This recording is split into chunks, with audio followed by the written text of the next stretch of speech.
مولاي صل وسلم دائما أبدا على حبيبك خير الخلق كلهم. مولاي صل وسلم دائما أبدا على Halo anak-anak, apa kabar kalian? Alhamdulillah sehat ya. Assalamualaikum warahmatullahi wabarakatuh. Perkenalkan, nama Ibu Hikmatul Husna. Bisa dipanggil Ibu Husna ya. Untuk alamatnya Ibu tinggal di Jalan Sukapura, Kabupaten Probolinggo, Kecamatannya Sumberasi, desanya itu Desa Monanglaras. Untuk kalian yang berwisata di Gunung Bromo, kalian bisa mampir ke rumahnya Ibu ya. Untuk riwayat pendidikan Ibu itu sendiri, yang pertama Ibu alumni dari SDN Monanglaras 2, Kabupaten Probolinggo. Yang kedua yaitu SMP 2 Sumberasi, Kabupaten Probolinggo. Yang ketiga yaitu MAN 2, Kota Probolinggo.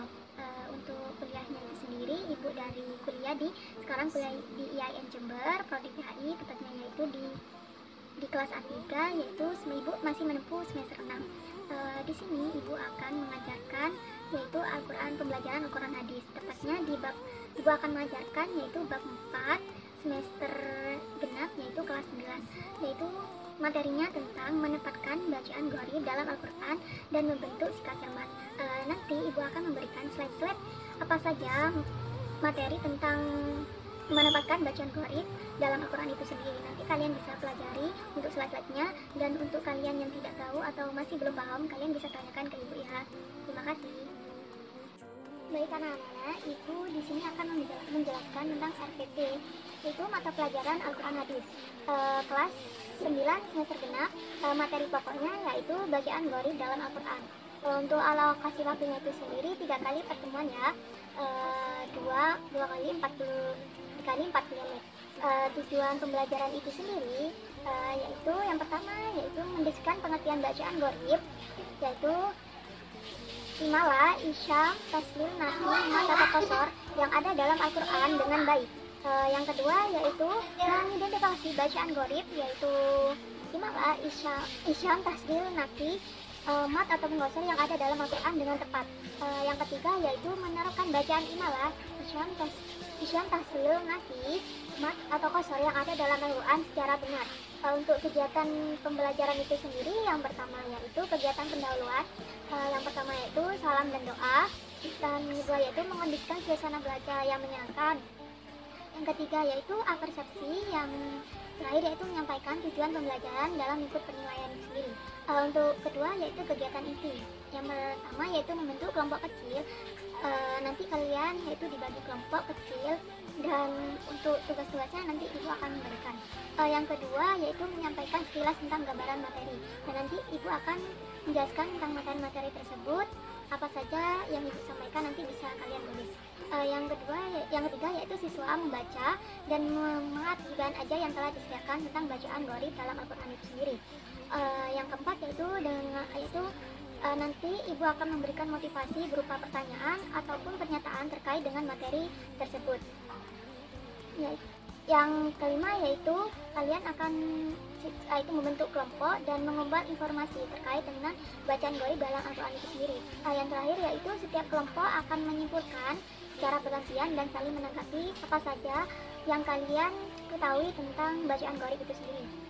Yang ketiga yaitu kegiatan penutupnya, yaitu Ibu dan kalian akan melakukan refleksi dengan penugasan dan informasi materi berikutnya itu sendiri.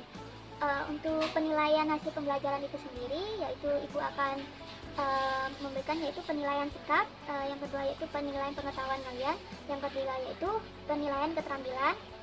Penilaian sikap itu sendiri yaitu Ibu tentang jurnal pengamatan, dan penilaian pengetahuan itu sendiri yaitu pengetahuan atau kartu sosial dan jawaban singkat, dan penilaian keterampilan itu sendiri yaitu lisan ataupun praktik.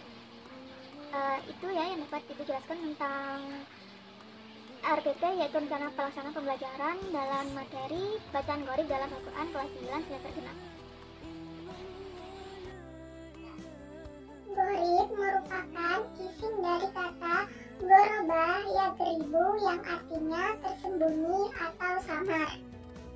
Imala secara bahasa berasal dari kata Imalu, ya'malu, imalatun yang artinya condong atau miring.